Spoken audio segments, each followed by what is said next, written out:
জীবনটা পালতোলা নৌকার মতো, কখনো নিজের গতিতে চলে, আবার কখনো অন্যের ইচ্ছেতে চলে। একবার অর্জুন শ্রীকৃষ্ণকে বলেছিলেন, এই দেওয়ালে এমন কিছু লিখুন যেটা পড়লে আমি যদি আনন্দে থাকি যেন আমার কষ্ট হয়, আর আমি যদি কষ্টে থাকি আমার যেন আনন্দ হয়। তখন শ্রীকৃষ্ণ ওই দেওয়ালে লিখলেন, এই সময়টা পেরিয়ে যাবে। জীবনে যাই হোক হাসতে ভুলে যেও না, কারণ এই হাসিটাই তোমাকে শক্তি আর সাহস যোগাবে। কি অদ্ভুত এই দুনিয়া, প্রায় সকলেই সঞ্চয়ে ব্যস্ত, খালি হাতে যাবার জন্য।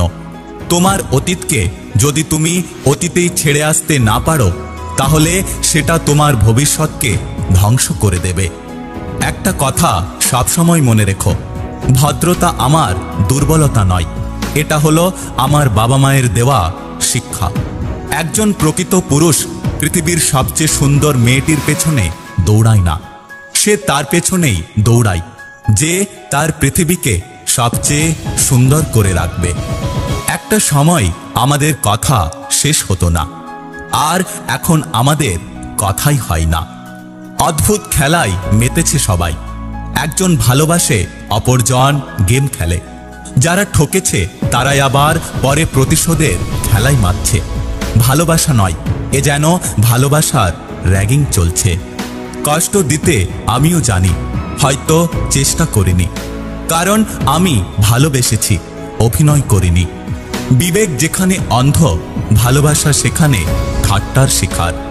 স্বপ্ন কখনো সত্যি হয় না জেনেও সেই স্বপ্ন নিয়ে বেঁচে থাকার নামই হলো জীবন। আজকাল কেউ আর 100 বছর বাঁচতে চায় না, সবাই চায় যে কদিন বাঁচব যেন শান্তিতে বাঁচি। কেননা টাকা দিয়ে সবকিছু কেনা গেলেও শান্তি কখনো কেনা যায় না। একদিন আমার জায়গায় নিজেকে রেখে দেখো, তাহলে কষ্টের অনুভূতিটা বুঝতে পারবে। বিশ্বাস জিনিসটা বড়ই অদ্ভুত, কারণ মানুষ জীবনে যা কিছু পায় বিশ্বাস করেই পায়, আর মানুষ জীবনে যা কিছু হারায় বিশ্বাস করেই হারায়। আমি আমার মতোই আর এভাবেই থাকতে চাই, কারণ আমি মুখোশ পরি না, আর মুখোশধারীদের পছন্দ করি না। কেউ কেউ পুড়ছে বলেই কেউ কেউ আলো পায়, কেউ কেউ পূর্ণ শুধুই কারো কারো শূন্যতায়।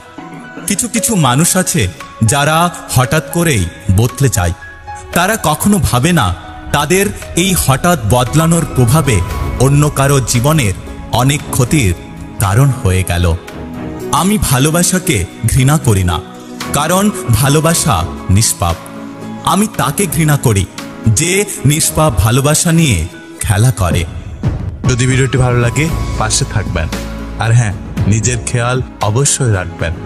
দেখা হচ্ছে পরের ভিডিওতে, ততক্ষণ সুস্থ থাকবেন। Take care.